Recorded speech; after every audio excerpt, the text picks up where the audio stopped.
Hello, welcome to this collective video. My name is Leah. I am the interpreter for the divine.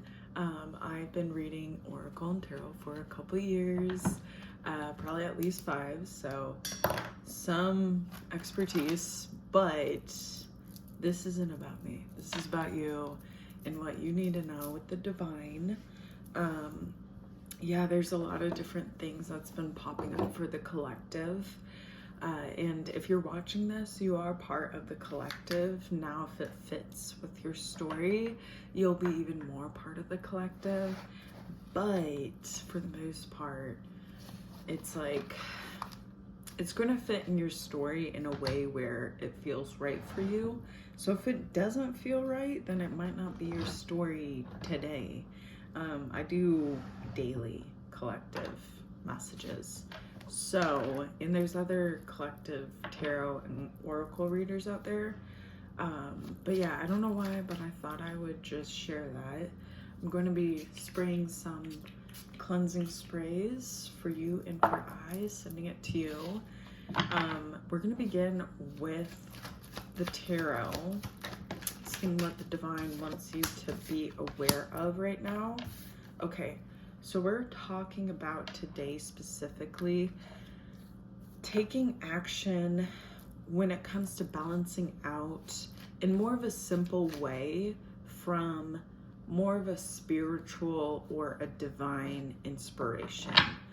The collective is going through this metamorphosis stage where they're seeing the action that they're making and seeing how, and when I say they, I mean you. So you're seeing that you're making a lot of action when it comes to these different like intuitive nudges, intuitive inspirations, and you're able to allow yourself to do more of the simple steps, and you're finding it's actually very successful in ways where you were hesitating maybe for years. You start to explore this you start to explore this new section of your life, and you start to realize that a lot of things are getting organized, a lot of things are getting sorted. The 2 of Cups, the 9 of Wands, and then the 8 of Wands. Excuse me, the 10 of Wands. So there's more of a collab with the discipline that it takes and the discernment that it takes for you to be able to get to a point where even the heavy loads, you organize it so you still can manage carrying it, but it is still heavy. Let's not forget. So definitely a lot of, I'm getting mind play, mind work at play. We have the 7 of Pentacles, allowing you to see really the kind of golden opportunities from, more than anything, from going with your gut, if you will. There's a lot of patience happening too with the collective that I see. A lot of more, when you're taking a step, it's like a step that's slow, that's thought out, that's thorough, where, yeah, you're getting control of all of the kind of chaotic distractions in your mind, in your focus, so that when you do get to a point where you are taking action off of your focus, you realize that it's coming from a place that's an organized, well thought out focus. You've taken the time, you've taken the, you put in the energy needed beforehand of making action, more of the book energy to put in, right? You've done that, and now you're kind of doing this street smart way of getting to know whatever it is that you're getting to know. We have the Swan. I am hearing that it is revolving around, if you're doing manifestations, it's revolving around that. If it's something about a goal, it's revolving around that, but it's something that you're making the work like it's something that you're really creating from the ground up, as if you planted the seeds, you tended the garden, you've watched your plants grow from being little seeds to now this huge garden. You're starting to also see really the fruition from what it is that you've been planting bits of information. And that's where the seeds are.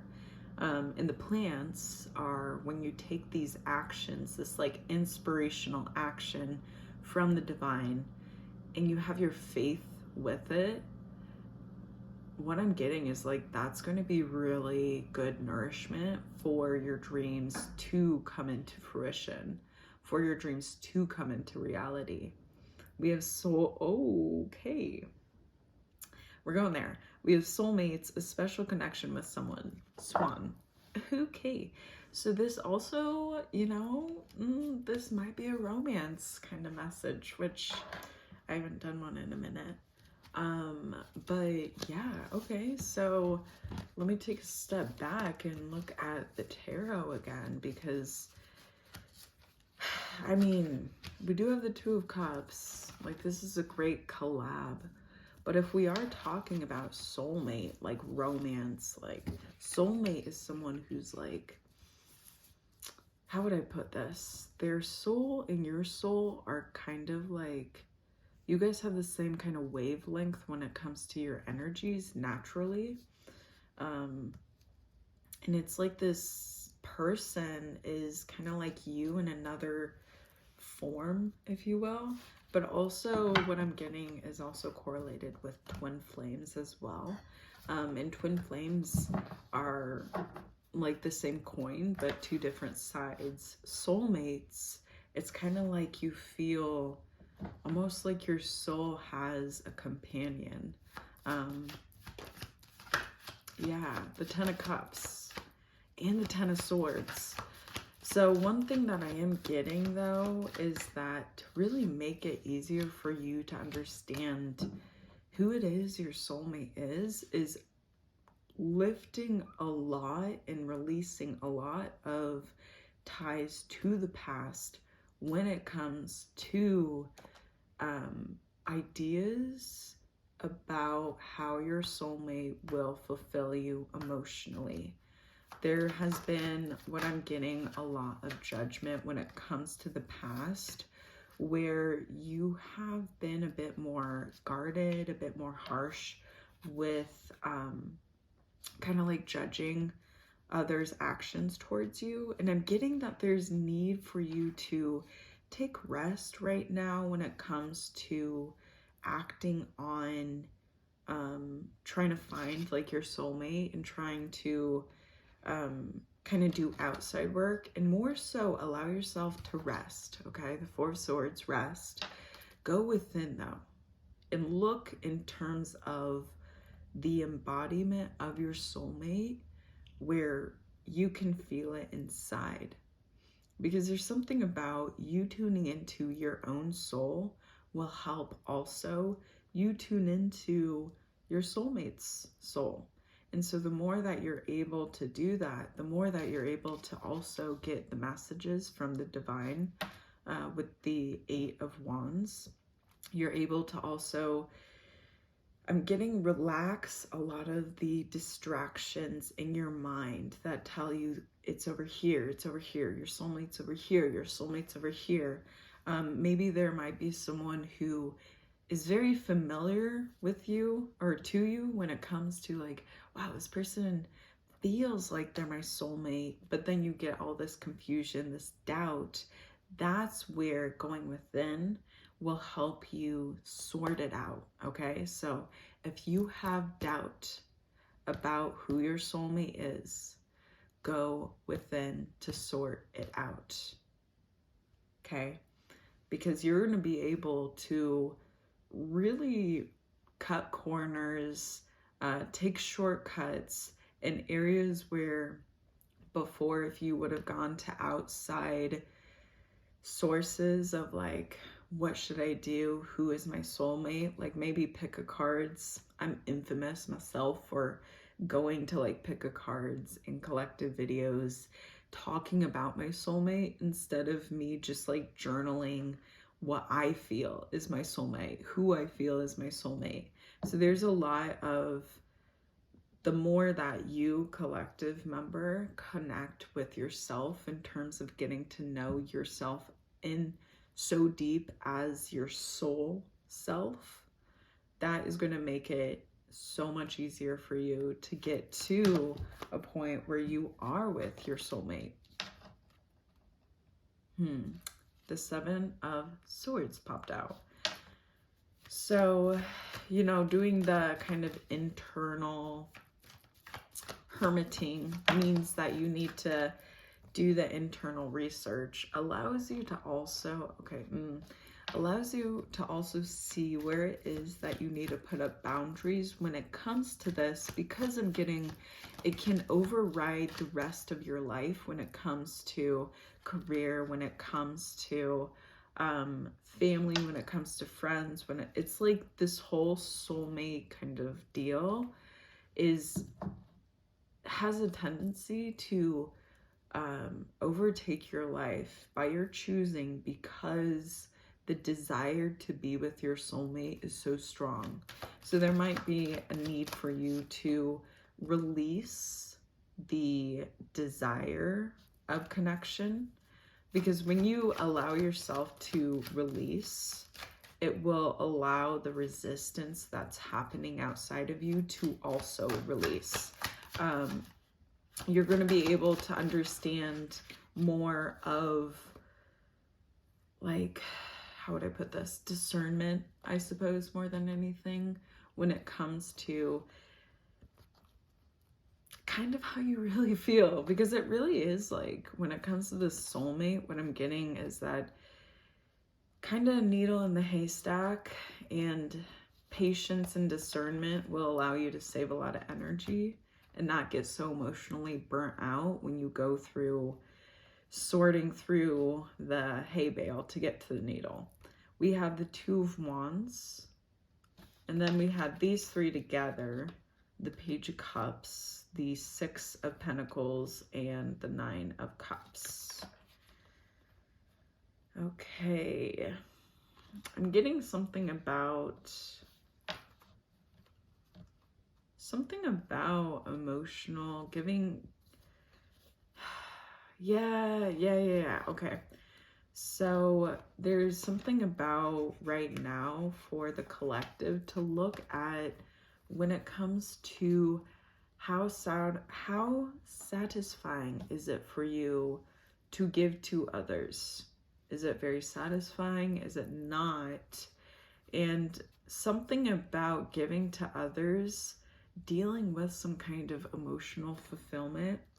When I was saying earlier about how this whole desire to have connection with your soulmate and to be united physically overtakes the rest of your life, what I'm getting is something about having that discipline of not giving so much of your time and energy searching for your soulmate, and put it more so into, one second, let me get the cards.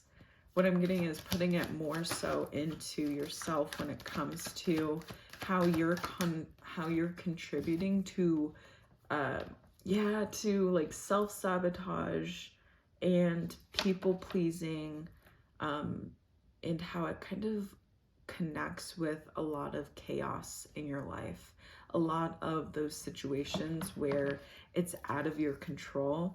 There might be some different things in terms of self-sabotage that you can kind of release the need to self-sabotage.